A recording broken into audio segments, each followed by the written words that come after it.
Kuliah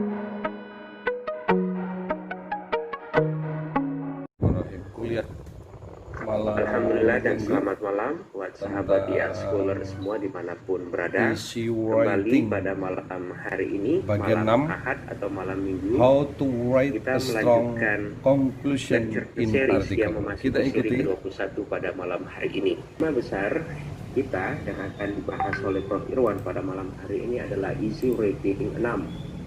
How to write a strong conclusion in article. Bagaimana menulis kesimpulan yang kuat dalam artikel. Beberapa kuliah yang lalu, tanpa terasa kita memasuki seri yang ke-6 untuk penulisan artikel pada malam hari ini. Ketika itu kita mulai dari introduction, kemudian studi literatur, kemudian metode, kemudian hasil discussion, dan pada malam hari ini kita tiba pada sesi simpulan atau kesimpulan. Sahabat ya Scholar semua, Prof. Irwan sekali lagi dalam waktu kurang lebih 2 jam ke depan akan langsung mempraktekkan kepada kita semua bagaimana menuliskan simpulan, dan banyak pertanyaan yang sering dilakukan oleh kawan kita di berbagai tempat. Bagaimana supaya simpulan itu mengulangi apa yang telah kita tulis sebelumnya. Nah, pada malam hari itu juga menjadi concern, menjadi fokus kuliah kita. Insya Allah Prof. Irwan akan didampingi oleh moderator kita, Dr. Ainun Naim dari Yayasan Agung, yang saya sering sapa, saya lebih suka memanggil beliau Kiai, kan memang kapasitas keilmuannya sangat kuat untuk kajian-kajian ilmu agama. Saya kira Dr. Ainun Naim bukan orang asing ya, karena beliau sahabat kita semua, entah ketemu di mana, seperti sebelum kuliah ini dimulai Pak Muhammad Kiai Jasminto juga telah sangat akrab dengan moderator kita pada malam hari ini. Nah, nanti sahabat ya Scholar semua bisa berinteraksi langsung dengan narasumber dan moderator. Bagi sahabat ya Scholar yang tidak bisa bergabung secara live pada sesi pada malam hari ini, kuliah pada malam hari ini juga bisa diikuti di ya Scholar channel YouTube. Dan di sana juga kami siapkan, kami mempersilahkan sahabat ya Scholar semua, jika ada pertanyaan silakan juga mengajukan pertanyaan di situ. Sahabat ya Scholar semua, insya Allah sekali lagi kurang lebih 2 jam ke depan kita gunakan untuk bagaimana menuliskan simpulan yang kuat atau yang bagus berupa artikel yang akan dipraktekkan langsung oleh Prof. Irwan.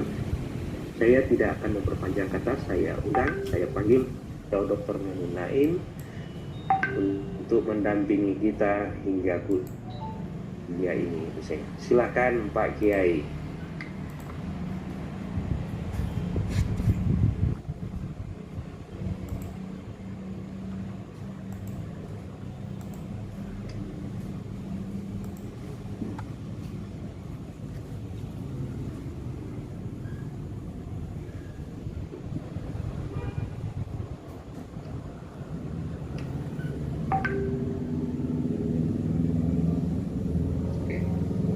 Assalamualaikum warahmatullahi wabarakatuh. Waalaikumsalam warahmatullahi wabarakatuh. Alhamdulillahirabbil alamin. Assalatu wassalamu ala asyrofil anbiya'i wal mursalin sayyidina wa maulana Muhammadin wa ala alihi wa ashabihi. Nah, sampai kemudian discussion. Nah, discussion ini tadi dia menjawab why ya, dan so what. Ya, so what tadi dan why. Nah, jadi saya ulangi sedikit ya. Discussion itu paragrafnya cukup 6 paragraf. Nah, jadi introduction itu 4 paragraf, kemudian method itu 5 paragraf, jadi 9 ya. Kemudian habis itu method ya. Method itu 5 paragraf, kemudian result itu 9 paragraf ya, butuh intensif ya untuk mendiskusikan data itu, memaparkan data, mendiskusikan. Nah, hasil itu 6 paragraf discussion ya, discussionnya 6 paragraf untuk memberi logik kepada data tadi. Sampai di sini ada novelty-nya ya, kalau kita lihat untuk bisa memberikan novelty. Nah, sampai know what. Jadi kalau begitu ceritanya, hasilnya seperti itu, temuannya seperti itu, terus apa action plan-nya itu apa? Nah, itu kita perlu. Nah, malam ini kita bicara khusus tentang conclusion, ya. Jadi kita teruskan conclusion kita. Nah, jadi conclusion ini saya bagi dulu. Jadi untuk conclusion itu cukup 3 paragraf. 3 paragraf. Apa itu 3 paragraf? Yang pertama, temuan terpenting gitu.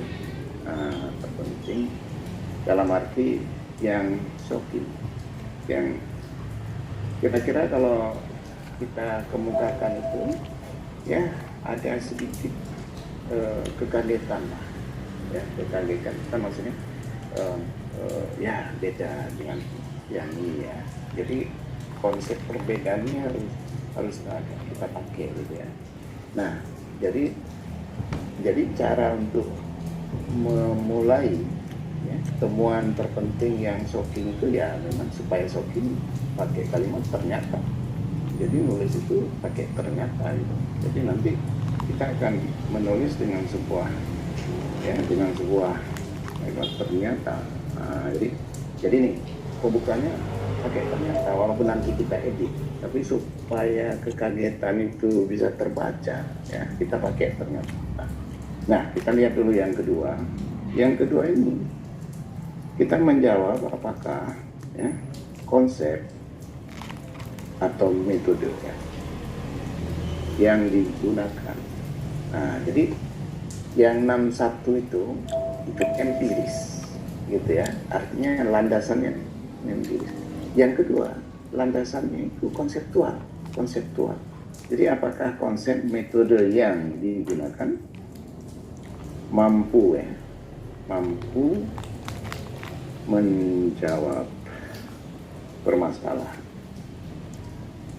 Jadi mampu tidak menjawab permasalahan. Nah, ini yang nanti kita tulis ya. Jadi di situ kita jawab permasalahannya. Ya. Mampu tidak konsep yang atau konsep itu melahirkan apa gitu ya. Nah, coba kita perhatikan. Ini logikanya penting sekali. Jadi logikanya, waktu kita menulis temuan terpenting, itu landasannya data. Nah, data itu kita ambil dari mana? Dari metode. Jadi kita balik ke metode, ngambilnya di metode.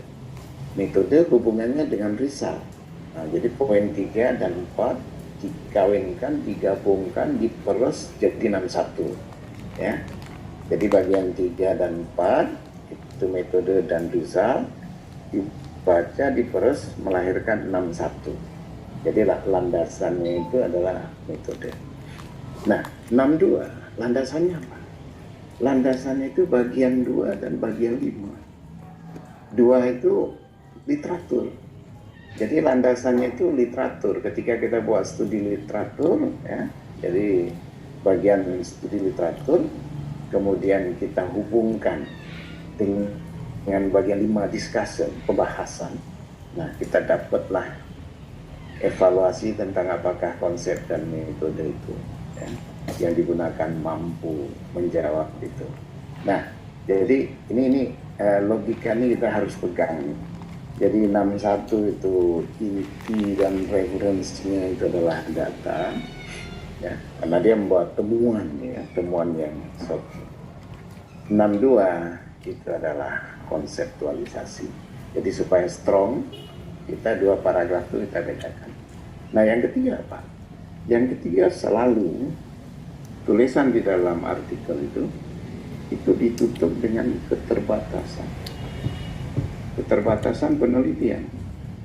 Nah, ini penting sekali. Jadi keterbatasan penelitian itu dibutuhkan untuk bisa menggerakkan roda akademik. Nah, jadi harus kita bisa mengatakan studi ini terbatas. Terbatas itu bukan kekurangan, tapi memang kita hanya terbatas satu sekolah, kita hanya terbatas 5 kiai, kita hanya terbatas kita hanya terbatas melihat pada lembaga dan pada komunitas. Kita terbatas pada masa kini, tidak mengakomodasi masa lalu. Misalnya, itulah terbatas, teknik mencari keterbatasannya. Nah, kalau kita bisa menemukan keterbatasan dari riset kita, itu artinya kita bisa menyarankan arah penelitian kita ke depan.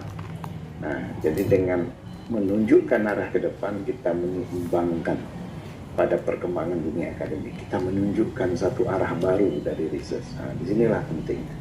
Nah, jadi sekarang mari kita ini ya, mari kita coba tulis ya.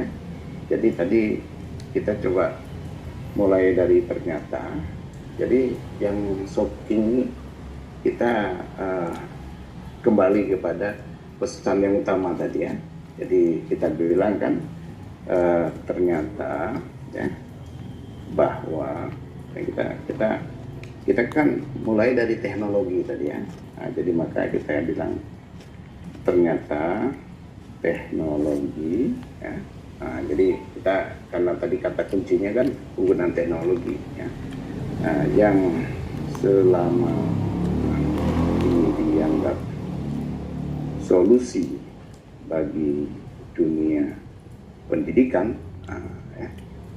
Solusi bagi dunia pendidikan artinya apa? Keberlangsungan pendidikan ya di masa pandemi. Jadi keberlangsungan pendidikan di masa pandemi. Nah, kalau mau diperjelas, kita perjelas COVID-19 itu ya, kita perjelas. Nah, itu kita kembali ke hasil ini ya. Jadi hasil awal tadi, hasil awal yang kan kita udah punya hasil tuh ya. Nah, jadi solusi bagi kebutuhan ya pada masa pandemi kan udah kita tunjukkan apa kesulitan. Nah, jadi langsung ternyata teknologi yang selama ini dianggap saat pandemi telah ya kita kan tadi kita